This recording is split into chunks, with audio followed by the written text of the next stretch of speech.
الله الرحمن الرحيم الحمد لله والصلاة والسلام على رسول الله وعلى آله وصحبه أجمعين رب اشرح لي صدري ويسر لي أمري واحلل عقدة من لساني يفقهوا قولي.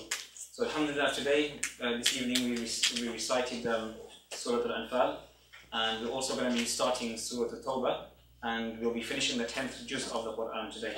And I want to draw your attention to one verse in Surah Al-Tawbah, in verse 41, where Allah subhanahu wa ta'ala, He gives some advice to the Muslim army when they are going in the battle of Tabuk.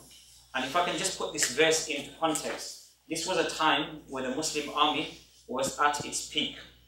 The conquest of Makkah had been completed, all of the previous battles of the Battle of Uhud, the Battle of Badr had been done and away with. And this was a worry and a concern for some of the superpowers of the time. The Roman Empire and the Persian Empire. These were the two superpowers of the time.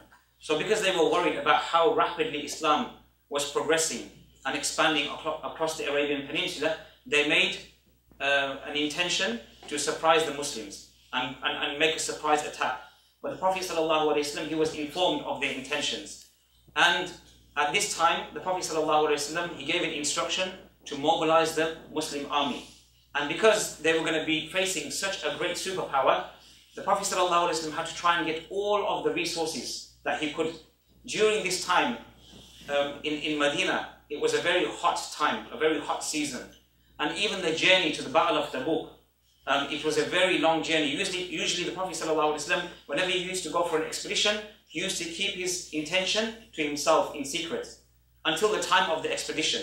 But because this was a very long travel and it was a heat of the journey, the Prophet ﷺ, he made an instruction to the people, the Muslims in Medina, that go out and get ready for this battle. So many people at this time in Medina also, it was a time where the fruits were being harvested. The dates were ready on the palm trees, ready to be picked off. So we see the munafiqeen, the hypocrites, they came to the Prophet ﷺ and they started giving excuses to the Prophet ﷺ. And the Prophet ﷺ accepted their excuses, leaving their inner intention for Allah subhanahu wa ta'ala. And Allah subhanahu wa ta'ala will handle them. But at the same time, even the Muslims, some of them, they thought, we're going to go up against such a big army.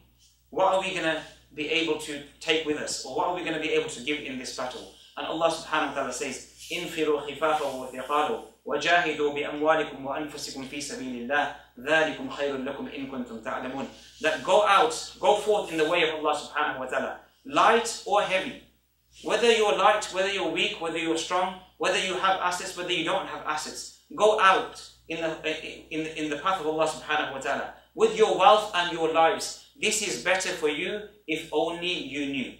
Now this verse, although it's applied to this context, it can also be applied to the Muslim Ummah in general terms. What do I mean by in terms of general terms?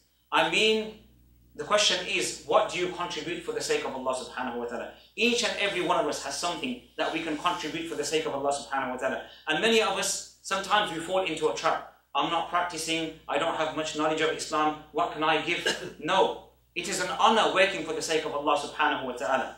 And we have many fields that people can work in. We have some brothers and sisters who are dedicating themselves to being aid workers. We have other brothers and sisters who are dedicating themselves to teaching the Muslim Ummah. We have other brothers and sisters who are dedicating themselves just to make sure that each and every chicken that is slaughtered in the halal manner.